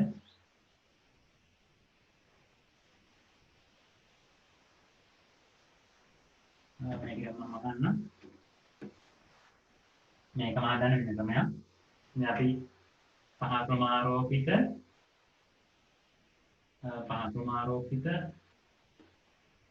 පහරින දෙක ක්‍රමාරෝපිත ගත්තේ උඩ තියෙන්නේ පහ ක්‍රමාරෝපිත යට තියෙන්නේ පහින් දෙකක් ගියාම තුන ක්‍රමාරෝපිත ගුණ කිරීම දෙක ක්‍රමාරෝපිත හරිද එහෙමද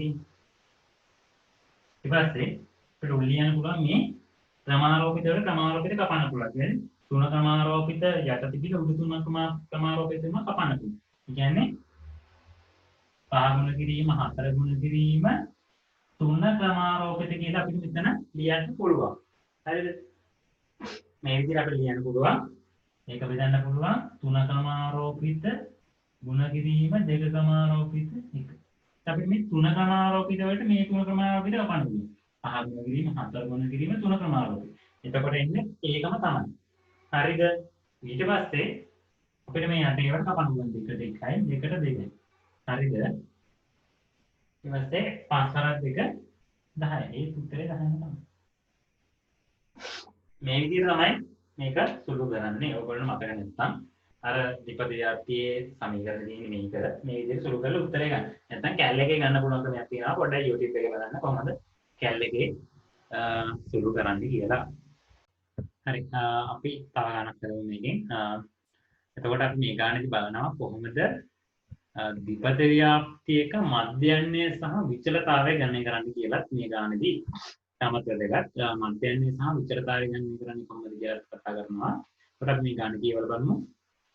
The company wants to test effectiveness of their items produced. කියන්නේ කම්පැනි එකට අවශ්‍යයිද ඒ කම්පැනි හදන භාණ්ඩවල දෝෂ සහිත බව පරීක්ෂා කරන්න. By using sample of 10 items. If the sample consists 2 or more defectives, the lot will be rejected. ඒ කියන්නේ ඒ කම්පැනි එක නියදියක භාණ්ඩ 10 ගානේ samples ගන්න. කියන්නේ නියදි samples ගන්නවා 10 ගානේ ගන්නවා. හරිද? එතකොට if a lot contains 5% of defective items, what is the probability of accepting the lot? What is the probability of rejecting a lot? ඒ කියන්නේ මේ කම්පැනිය ඕන දෝෂ සහිත බව පරීක්ෂා කරන්න කම්පැනි භාණ්ඩවල. හරිද? කම්පැනි භාණ්ඩවල එක ලොට් එක භාණ්ඩ තොගයක දෝෂ සහිත බව. මේ එක එක භාණ්ඩ තොගයෙන් මේගොල්ලෝ භාණ්ඩ 10 ගන්න ගන්නවා. හිතන්න මේ හිතන්න භාණ්ඩ තියනවා මේ එක ලොට් එකක් මේ එක ලොට් එකක් මේ තව A B C භාණ්ඩ තොග තුනක් තියනවා කියලා හිතන්න. මේ භාණ්ඩ තොග තුන පරීක්ෂා කරනවා. භාණ්ඩ තොග තුන හොඳද කියලා පරීක්ෂා කරනවා. මේ දෝෂ සහිත බවද කියලා පරීක්ෂා කරන්නේ. මේ භාණ්ඩ තොගෙන් 10ක් ගන්න. මේ භාණ්ඩ තොගෙන් 10ක් ගන්න. මේ භාණ්ඩ තොගෙන් 10ක් ගන්න. හරිද? මේ අපි ගත්ත භාණ්ඩ තියෙනවානේ 10 10. මේ 10 10 දෙක මේ 10 චෙක් කරනවා. මේ 10 චෙක් කරනවා. මේ 10 චෙක් කරනවා. හරිද? බැරි වෙලාවත් මේ 10 ඇතුලේ දෝෂ සහිත භාණ්ඩ දෙකකට වඩා තිබුණොත් මේ ලොට් එක කැන්සල් කරනවා. ඒගොල්ලෝ ඒක ඩෙලිවරි කරන්නේ. බැරි වෙලාවත් දෝෂ සහිත භාණ්ඩ එකයි තියෙන්නේ. ඒ කියන්නේ දෙකට අඩු. දෙකට වැඩියෙන් තිබුණොත් එක හෝ දෙකට වැඩියෙන් තිබුණොත් මේගොල්ලෝ ඒක රිජෙක්ට් කරනවා. දැන් මේකේ දෝෂ සහිත භාණ්ඩ එකයි තියෙන්නේ. ඒතකොට ඒක මේකේ දෝෂ සහිත භාණ්ඩ මේකේ කියන්නේ දෝෂ සහිත භාණ්ඩ හතරක් තිබුණා කියන්නේ. හරිද? මේකේ දෝෂ සහිත භාණ්ඩ එකයි තියෙන්නේ. මේකේ දෝෂ සහිත භාණ්ඩ පහක් තියෙනවා. හරිද? يعني දෝෂ සහිත භාණ්ඩ දෙකට වඩා වැඩි. හරිද? දෙකට වඩා වැඩි. දෙකට වඩා වැඩි ඉන්න මේක කැන්සල් කරනවා. ඒතකොට මේක ලියව ගන්න. මේ කම්පැනි එක කරන්නේ ඒ වගේ දෙයක්. ඒ කියන්නේ එක එක ලොට් එකකින් එක එක භාණ්ඩ තොගෙන් භාණ්ඩ 10ක නියදියක් ගන්නවා. 10 ගන්න නියදි ගන්නවා. ඒ නියදිය බැරි වෙලාවත් භාණ්ඩ දෙකක් හෝ ඊට වැඩියෙන් දෝෂ තමයි. කියන්නේ මේ 10 ඇතුළේ භාණ්ඩ 10 ඇතුළේ දෙකක් හෝ ඊට වඩා දෝෂ නම් ඒගොල්ලෝ ඒක රිජෙක්ට් කරනවා. හරිද? මේක තමයි ගන්න කියන්නේ. ඒකට අහනවා අපෙන්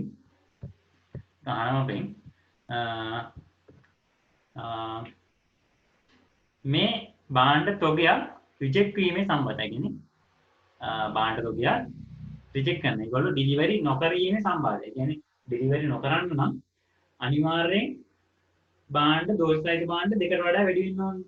දෝෂ සහිත භාණ්ඩ දෙකට වඩා වැඩි වෙන්න ඕනේ. හරිද? දෙකට වඩා වැඩි වෙන්න. එතකොට අපි හොයන්න ඕන දෝෂ සහිත භාණ්ඩ දෙකට වඩා වැඩි වීමේ සම්බන්ධතාව නේද? හරිද? මෙහෙම හිතන්න ආයෙත් මේගොල්ලෝ අහන්නේ යම් කිසි භාණ්ඩ තොගයක් ප්‍රතික්ෂේප වීමේ සම්භාවිතාව ප්‍රතික්ෂේප වීමේ සම්බන්ධ. ප්‍රතික්ෂේප වෙන්න නම් දෝෂ සහිත භාණ්ඩ දෙකට වඩා වැඩි වෙන්න. හරිද? දෝෂ සහිත භාණ්ඩ දෙකට වඩා වැඩි වෙන්න. එතකොට දෝෂ සහිත භාණ්ඩ දෙකට වඩා වැඩි වෙන්න නම් අපි සොයන සම්භාවිතාව දෙකට වඩා වැඩි වීමේ සම්භාවිතාව. දෝෂ සහිත භාණ්ඩ දෙකට වඩා වැඩි වීමේ සම්භාවිතාව. හරි මේ. එතකොට මේක හොයමු. ඊට පස්සේ මේ කම්පැනි කියනවා if a lot contains 5% of defective items, what is the probability accepting the lot? කියන්නේ මේ කම්පැනි කියන 100ට 5% තියනවලු මේ භාණ්ඩ තොගයක දෝෂ සහිත භාණ්ඩ ගන්න. කියන්නේ P 0.05 කියලා 100ට 5 කියලා තියෙන්නේ P එක. සාම්පල් එක දිහා තියෙන 10 items කියලා එන්නේ. අපි 10 පාරක් පරීක්ෂා කරනවානේ. භාණ්ඩ 10ක් පරීක්ෂා කරනවා. ඒකෝට සාම්පල් එක 10. 10 කියන්නේ n සමානයි 10යි. මේ වගේ දේවල් අපි සතහන් කරගන්න ඕනේ ඉස්සෙල්ලාම ගන්න හදනකොට. එතකොට මේක මාර්ග බලමු. defective items එතකොට අපිට P දීලා තියෙනවා 0.05 කියලා. 0.5 කියන්නේ 0.05. ඒ වගේම අපිට n දීලා තියෙනවා 10. n සමානයි 10. හරිද? අපි මේකෙන් හඳුනා ගන්න ඕන මේක දෙපදද අපි මේක දෙපදයක් කියන්නේ බයිනෝමියල් ඩිස්ට්‍රිබියුෂන් එක හදනවා කියලා අපි මේ ගාන දෙක තේරුම් ගන්න ඕන. මොකද මේ පරීක්ෂණයේ තියෙන්නේ ප්‍රතිඵල දෙකයි ඩිෆෙක්ටිව් හෝ නන් ඩිෆෙක්ටිව් කියන්නේ දෝෂ සහිත හෝ දෝෂ රහිත භාවය. ඊට පස්සේ අපිට නිශ්චිත ගාණක් දීලා තියෙනවා n සංඛ්‍යාවක් දීලා තියෙනවා නිශ්චිත ප්‍රායෝගික ගාණක් සාම්පල් 10 10 items බලන්නේ අපි items 10 බලන්නේ. එතකොට price 10 තියෙන්නේ. මේ වගේ කරුණු අපිට දීලා තියෙනවා. එතකොට අපි අහන්නේ රිජෙක්ට් වීමේ සම්භාවිතාව කොපමණද කියලා මේ ගාන ලියා ගන්න. හරි. එතකොට අපෙන් අහන්නේ රිජෙක්ට් වීමේ සම්භාවිතාව. රිජෙක්ට් වෙන්න නම් මේ භාණ්ඩයක් රිජෙක්ට් වෙන්න නම් දෝෂ සහිත භාණ්ඩ දෙකට වඩා තියෙනවා. දෙකට වඩා තියෙනවා. කියන්නේ මේ මම ලියුවොත් එහෙම අයම 0 1 2 3 4 5 මෙහෙම ලියලා 9 10 භාණ්ඩ 10 දී හරිද? දෙකට දෙක හෝ දෙකට වඩා වැඩි වෙනවා. දෙක හෝ දෙකට වඩා වැඩි වෙනවා. හරිද? ඒ කියන්නේ මෙතන ඉඳන් මෙහාට සම්භාවිතාව. දෙකක් කීමේ සම්භාවිතාව, තුනක් කීමේ සම්භාවිතාව, හතරක් කීමේ සම්භාවිතාව, පහක් කීමේ සම්භාවිතාව, 6 7 8 9 10 කීමේ සම්භාවිතාව ටික එකට එකතු කරන්න ඕන. එකට එකතු කරන්න ඕන. හරිද? දෙකක් ලැබීමේ සම්භාවිතාව සායන, තුනක් ලැබීමේ සම්භාවිතාව සායන, හතරක් ලැබීමේ සම්භාවිතාව සායන, පහ 9 10. ඒ විදිහට දිගටම එකතු කරන් යන්න. ඊට වඩා ලේසි නමක් තියෙනවා කියලා දෙන්න. ඕගොල්ලන්ට මම කිව්වා දෝෂ සහිත භාණ්ඩ 10ම ලැබීමේ සම්භාවිතාව එකක් නම් දෝෂ සහිත භාණ්ඩ 10ක්ම ලැබෙනවා. දැන් මේක සම්පූර්ණ p සමාන 1 නම් 0 ඉඳන් 10 භාණ්ඩ 10ක් ලැබෙනවා. 10ම දෝෂ සහිත වීමේ සම්භාවිතාව 1 නම් දෝෂ සහිත වීමේ සම්භාවිතාව 1යි කියන හරි. මේ ඔක්කොම සම්භාවිතාව 1. භාණ්ඩ 10ක දෝෂ සහිත වීමේ සම්භාවිතාව 1. ඉතින් අපිට හොයන්න තියෙන්නේ 2 ඉඳන් 10ට. හරිද? එතකොට අපි මේක මේ ක්‍රමයට හෙව්වොත් කියන්නේ අපි සම්පූර්ණ එකෙන් මෙන්න මේ කොටස අඩු කරලා කියන්නේ 0 සහ 1 ලැබීමේ සම්භාවිතාව අඩු කරොත් මෙන්න මේ කොටස එනවා නේ. හිතන්න.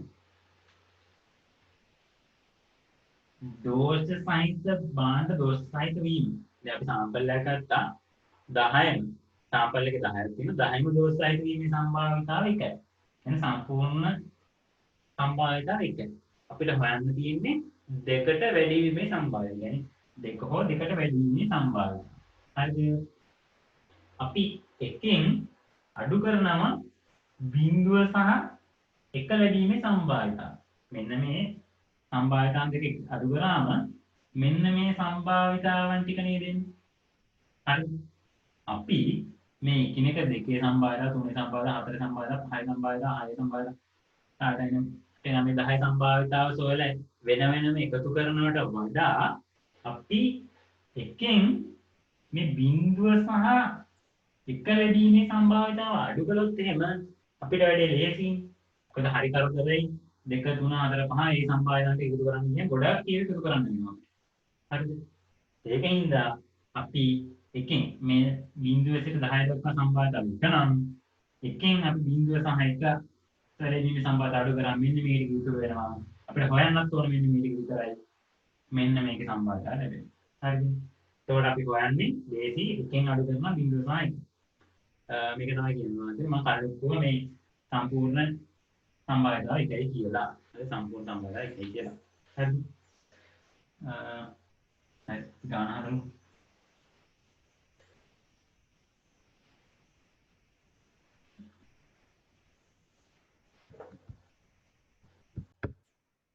මම නැවතත් කියන්න 0 සිට 10 දක්වා සම්භාවිතාව 1යි. කියන්නේ සාම්පල් එකේ භාණ්ඩ 10ක් තියෙන 10ම ඩිෆෙක්ටිව් වීමේ සම්භාවිතාව 1යි.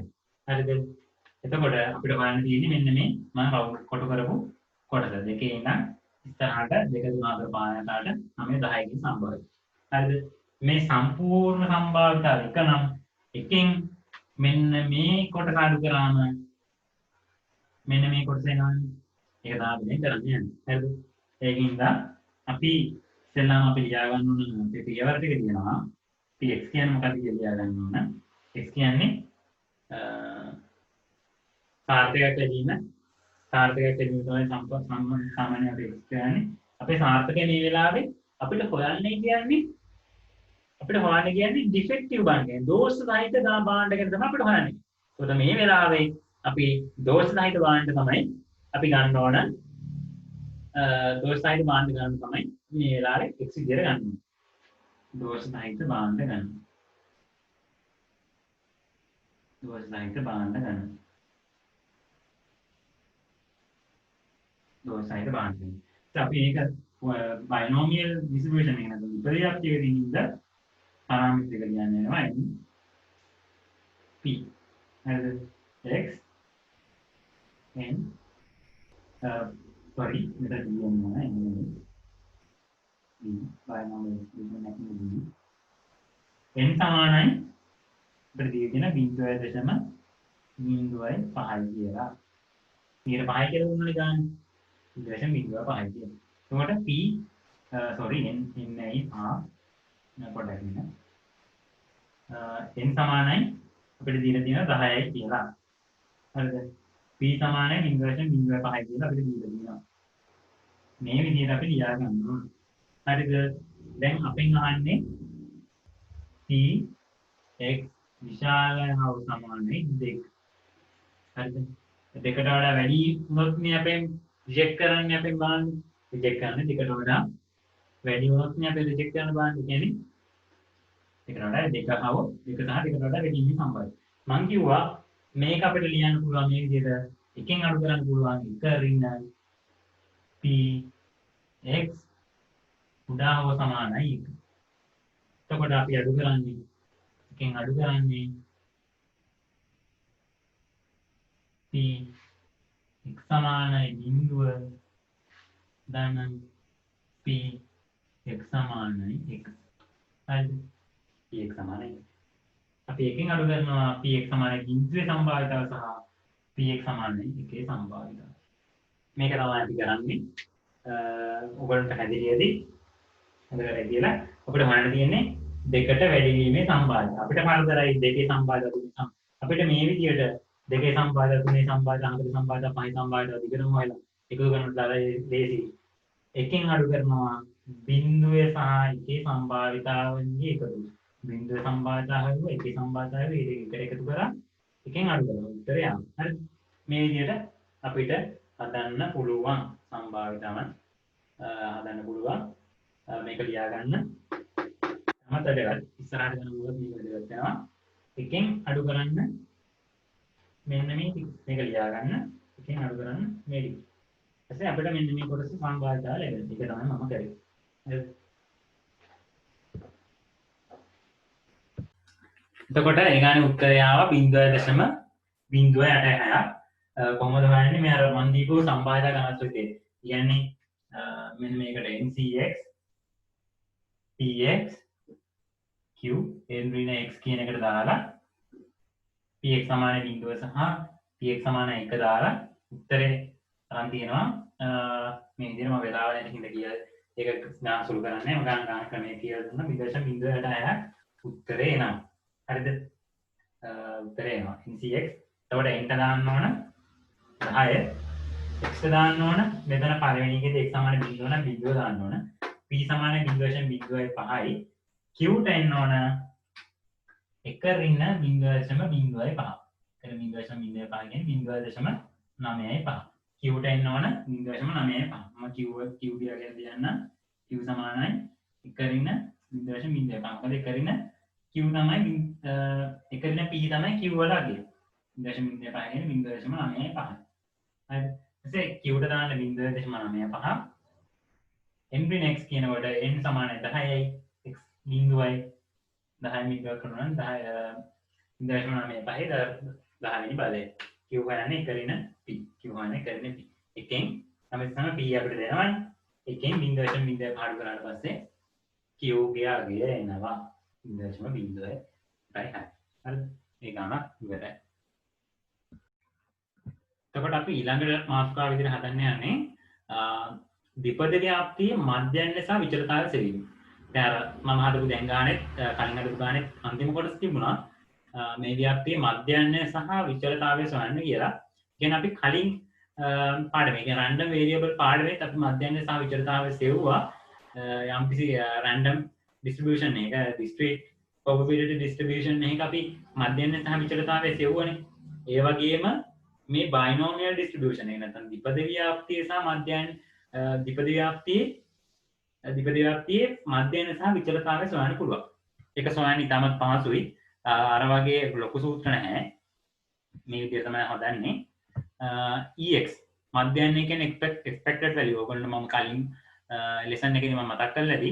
expected value කියන්නේ මොකද්ද කියලා mean එක මධ්‍යයන්‍ය හොයන්නේ expected value EX කියලා කියන්නේ නැත්නම් මධ්‍යයන්‍ය mu කියලා කියන්න පුළුවන්. ගුණ කරනවා n අගය ගුණ කරනවා p. ඒ කියන්නේ number of priors. අර මම කියවනේ n අගය ගුණ කරනවා p ගෙන්. p කියන්නේ සාර්ථකයක් ලැබීමේ සම්භාවිතාව. හරිද?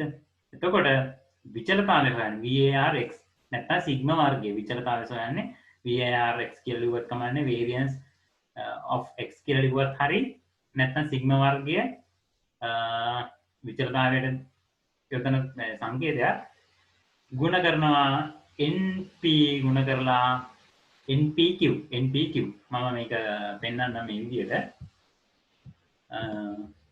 අපි expected value එක සොයන්නේ ex හොයන්නේ කොහමද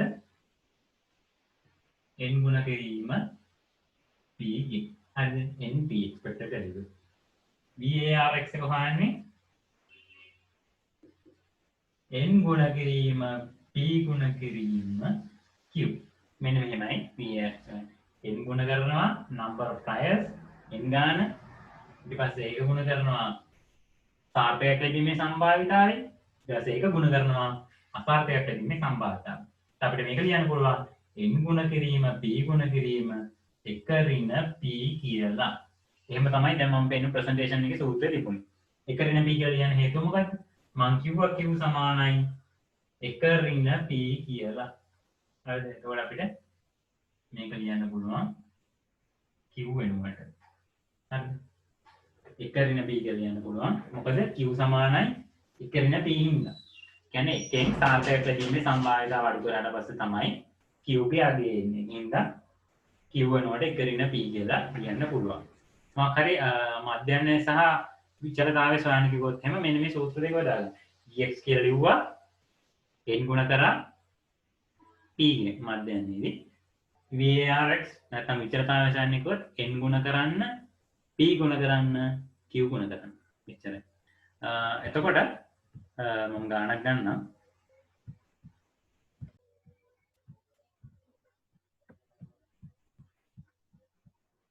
හරිද? එතකොට මේකේ දීලා තියෙනවා මේ ගාන හැටියට n සමානයි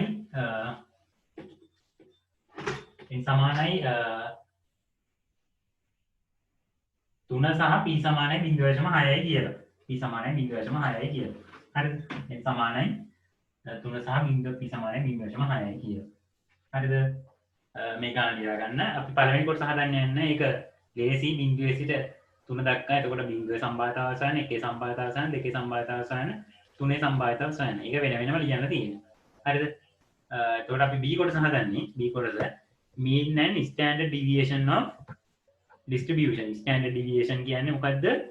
සම්මත අපගමනය කියන්නේ විචලතාවයේ වර්ගමූලය. එතකොට අපි විචලතාවය සොයලා ඒකේ වර්ගමූලය හොවම standard deviation එක ගන්න පුළුවන්. හරිද? හරි. එතකොට p සමානයි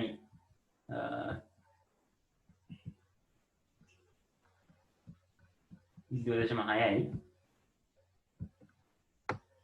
p සමානයි 0.6යි n සමානයි 3. හරිද? එතකොට මේකේ අපිට විචලතාවය සහ මධ්‍යයන්‍ය සොයන්න තියෙන්නේ. හරි. එතකොට මධ්‍යයන්‍ය තියෙන්නේ expected value සොයන්න කොහොමද? n ගුණ කිරීම p. n ගුණ කිරීම p n සමානයි 3යි p සමානයි 0.6යි. හරිද? එතකොට 0.8. හරිද? එතකොට variance VAR x වන්නේ n ගුණ කිරීම p ගුණ කිරීම එක ඍණ p. හරිද? n සමානයි 3යි p සමානයි 0.6යි. එක ඍණ ගුණ කිරීම එක ඍණ p. එක ඍණ 0.6යි. p කියන්නේ 0.6යි. දැන් 3 ගුණ කරනවා 0.6යි. ඒක ගුණ කරනවා 0.4. හරිද? 0.1කට ගුණ කරනවා 0.4යි. උත්තරේ 0.72යි. හරිද? මේ විදිහට තමයි අපි මධ්‍යන්‍ය සහ විචලතාවය ගණනය කරන්නේ ගණනය කරන්නේ. හරිද? එතකොට මේ ගානේ අහලා තියෙන ස්ටෑන්ඩඩ් ඩීවියේෂන්. ස්ටෑන්ඩඩ් ඩීවියේෂන් නැත්නම් SD. SD කියන්නේ VA විචලතාවයේ වර්ගමූලයනේ. විචලතාවයේ වර්ගමූලනේ. ඊට සම්මත අපගමනේ නම් මේ 0.72 වර්ගමූල කරන්නේ 0.72 වර්ගමූල ගන්න. තරේ බලමු අපි. කරේනවා 0.84 ස්ටෑන්ඩඩ් ඩීවියේෂන් 0.84 ස්ටෑන්ඩඩ් ඩීවියේෂන්. මෙන්න මෙහෙමයි විචලතාවය සහ මධ්‍යන්‍ය සොයන්නේ. ඒ වගේම සම්මත අපගමනයේ විචලතාවයේ වර්ගමූලය. හරිද? එතකොට මම ඊළඟට කතා කරනවා පාස් පේපර් ක්වෙස්චන් එකක් ගැන. මේකෙදී මේ පාඩමෙන් ආපු ඊපස්සේ අහලා තියෙනවා පළවෙනි කොටස. Give two examples for application of binomial distribution specifying parameters of the distribution for each. මේ විපද ව්‍යාප්තිය යොදා ගන්න අවස්ථාව කියන්නේ රියල් ලයිෆ් එකේදී යෙදෙන අවස්ථා සහ පාරාමිති මොනවද කියලා අහන්නේ. මම කිව්වා විපද ව්‍යාප්තියේ පාරාමිති දෙක තමයි n සහ p කියන එක. ඊට පස්සේ අපිට ලියන්න පුළුවන් මේකට උත්තරේ විදිහට විපද ව්‍යාප්තිය අපි යොදා ගන්න අවස්ථාව තමයි කාසියක් උඩ දැමීම. කාසියක් උඩ දැම්ම සාර්ථකයේ සහ අසාර්ථකයේ කියලා ප්‍රතිඵල දෙකයි තියෙන්නේ. හරිද? එතකොට ඒකෙදි ඇප්ලිකේෂන් එකේ දේවල් දාගන්න පුළුවන්. එතකොට විපද ව්‍යාප්තියේදී එතකොට ඒකේ පාරාමීටර්ස් දිහා කියන්න පුළුවන්.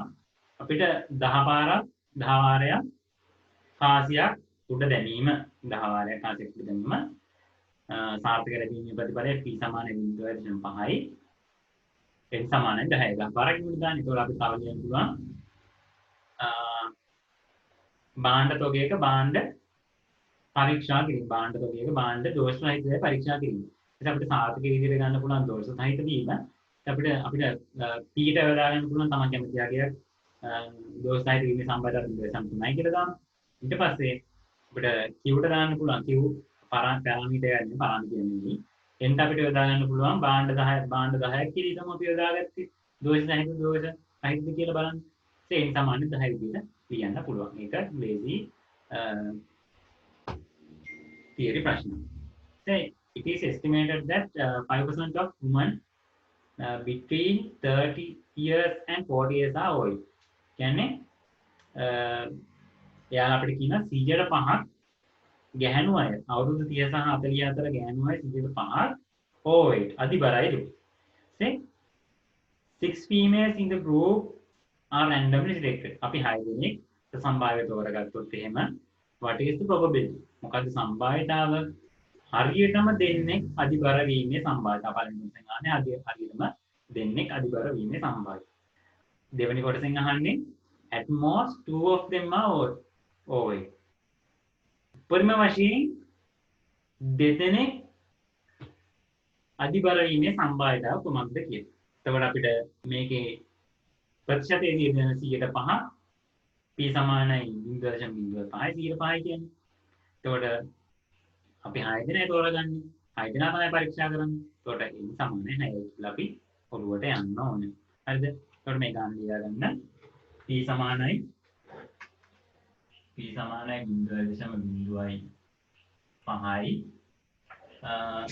සමානයි 6යි. n සමානයි 6යි. හරිද? n සමානයි 6යි. ඊට පස්සේ අපි ගන්න හදමු exactly two of them are overweight. දෙදෙනෙක් හරියටම OIT මේ සම්බාධිතා. දෙදෙනෙක් හරියටම OIT මේ සම්බාධිතා සමානයි 6යි. හරිද? ඒකවල අපිට Q හොයාගන්න පුළුවන්. Q සමානයි 1 ඍණ P. P ගෙන් එකෙන් P එකකට කරාම 0.9න් 5. හරිද? අපි x විදියට දාගමු. number of overweight women. අපි x ගැන ලියනවා නම් x කියන්නේ අධිබර ගැහැණු අය සංඛ්‍යාව අධිබර ගැහැණු අය සංඛ්‍යාව කියලා ලියන්න පුළුවන්. දැන් අපි මේක පොයිසන් ව්‍යාප්තියක x කියන එක පොයිසන් ව්‍යාප්තියක නෙවෙයි sorry x කියන එක ව්‍යාප්ත වෙන්නේ බයිනෝමියල් ඩිස්ට්‍රිබියුෂන් එක. කියන්නේ ද්විපද ව්‍යාප්තිය. දැන් අපි පරාමිති ලියන්න ඕනේ n සහ p x බයිනෝමියල් n සමානයි 6යි දීලා තියෙනවා n සමානයි 6යි p සමානයි 0.05යි p සමානයි 0.05යි මේ විදිහට අපි ලියුවා. හරිද? මේ විදිහට ලියාගත්තම උදාන ඉතින් මම මේක මකන්නම් ඊට පස්සේ ඉඳලා හරි දැන් අහන්නේ හරියටම දෙන්නේ OIT මේ සම්බාධිතා px සමානයි 2. හරිද? අපිට ncx px qnx හරිද? n සමානයි 6යි x සමානයි හරියටම දෙන්නේ p සම්බාධිතාව p සමානයි 0.5යි x එතකොට 2යි 0.95 අතර මොකද n ඍණ x කියලා එන්නේ මෙතන n ඍණ x නේ n සමානයි 6යි x සමානයි 2යි අයින් කියන්නේ 4. ඒකට මේක සුළු කරාම උත්තරේ ඔයාලට ලබා ගන්න පුළුවන්. හරිද? ඊළඟට අපි බලන්නේ මේක උත්තරේ සුළු කරගන්න. මේ ගාන මේ එතනට දැන් හදුවත් ලකුණු හම්බ වෙනවා. මොකද පියවර හරිය විශාල මම කන්ටිනියු පියවර දෙක. හරිද? at most ඊළඟ එක දෙවෙනි කොටස at most two of them are overweight. ඒ කියන්නේ පරිම දෙදෙනෙක් overweight එකේ සම්බන්ධයි. එතන ඉන්නවා 1 2 3 4 5 6 දෙනෙක්. පරිම දෙන්නෙක් කුවට පස්සේ දෙකට වඩා වැඩි වෙන්න බෑ. උපරිම දෙන්න ඉන්න පුළුවන්. එහෙනම් උපරිම දෙදෙනෙක් ඉන්නේ සම්බාධය. ඒක දෙකට වඩා වැඩි වෙන්න බෑ. දෙකට වඩා අඩු වෙන්න ඕනේ. දෙකට වඩා අඩු කට්ටිය ඉන්නේ 1 2. හරිද? ඊපස්සේ අපි ලියන්න පුළුවන් px උඩාව සමානයි 2. ඒතකොට මේක ලියන්න පුළුවන් px සමාන බිංදුව ධන px සමානයි 1 ධන px සමානයි 2 කියලා. එතකොට මේ තුන වෙන වෙනම සොයලා උත්තරේ ගන්න ඕනේ. හරිද? මම පිළිතුරු දෙක කියන්නම්. හරිද? එතකොට පළවෙනි කොටස උත්තරය ආවා අපිට 0.05. දෙවෙනි කොටස ආවා 0.99. අතයි පප. හරිද? එතකොට මම පාස් පේපර්ස් ප්‍රශ්න දෙක කරා දැන්. අපි තව විචලතාවය සහ සම්මතපගමනයේ විචලතාවය සහ මධ්‍යයන්යේ සොයන ගානක් හදමු. හරිද? එතකොට මම කලින් කරපු ගානක් මේ දාගන්නම්.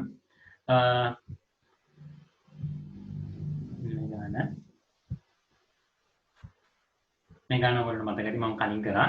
ඉතින් මෙතන අහනවා also find the expected number of defective items and standard deviation of defective items in a lot of 900 items. මේක අරකට පොඩ්ඩක් වෙනස්. මේකේ 900ක තොගයක කොච්චර expected value එකක් සහ විතරකාරයක් කියලා අහන්නේ. එතකොට මේ ගානේ හැටියට අපිට දීලා තියෙනවා p සමානයි 0.5යි n සමානයි 10යි q ඇවිල්ලා තියෙනවා 0.95. එතකොට අපිට අහන්නේ වේරියන්ස් එක සහ මධ්‍යයන්ය කොච්චරද කියලා. හරිද? එතකොට මෙතන අහන්නේ විශේෂත්වය තමයි defective items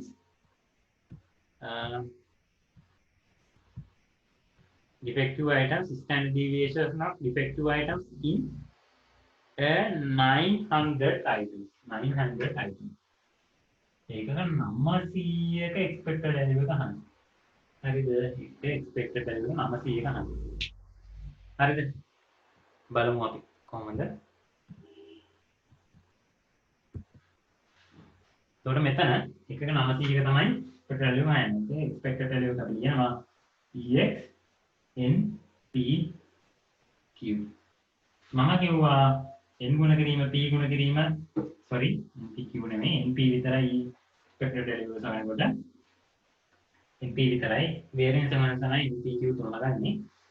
np expected value එක සමානයි np කියලා. එතකොට මම කිව්වා n ට ගන්න ඕනේ මෙන්න මේ 10 කියලා. හැබැයි මෙතන කියලා තියෙනවා ඒකක 900ක expected value ගන්න. එහෙම විශේෂයෙන් ඒකක ගන්න කියලා තියෙනවා ඒකක 900ක කියලා තියෙනවා නම් අපි යොදාගන්නේ n ට යොදාගන්නේ 900 ගුණ කිරීම p 0.05. දැන් අපර පාඩේ expected value හරියි.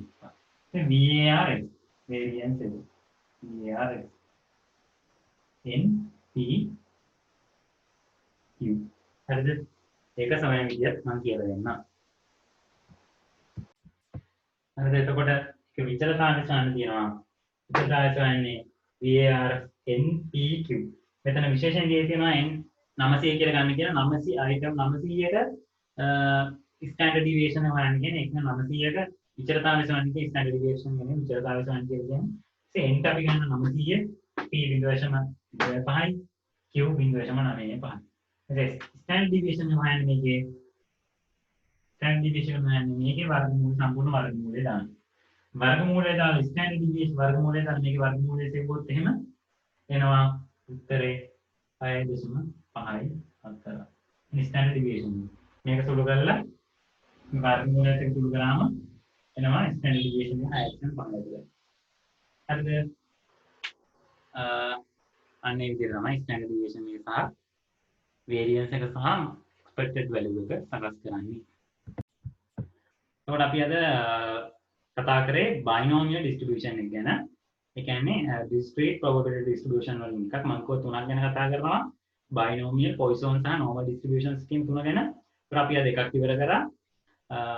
මේකේ විශේෂත්වය තියෙන්නේ ඔයගොල්ලෝ අනිත් ව්‍යාප්ති දෙකක් කරනවානේ මම හිතනවා Poisson සහ ප්‍රමත ව්‍යාප්ති. ඒ දෙකේ හඳුනගන්නුයි මේකේ හඳුනගන්නුයි අතර වෙනස බලන්න. හරිද? එතකොට ඔයගොල්ලන්ට ගානක් දුන්නම හිතා ගන්න පුළුවන් මේක normal distribution එකෙන් හදන්නේ Poisson distribution එකෙන් හදන්නේ නැත්නම් මේ අපි කරපු binomial distribution එකෙන් හදන්නේ. මේ තුන ඔයගොල්ලන්ට අනිවාර්යයෙන්ම වෙන වෙනම හඳුනා ගන්න පුළුවන්. ඒක ගැන ප්‍රශ්නයක් ඇති කරගන්න එපා. ගණන් හතර experience එකෙන් අනිත් ව්‍යාප්ති දෙකක් කරාට පස්සේ ඒ ව්‍යාප්ති වල වෙනස සහ මේකේ මේ ව්‍යාප්ති වෙනස ටැග් ගාලා ඔයගොල්ලන්ට අඳුර ගන්න පුළුවන්.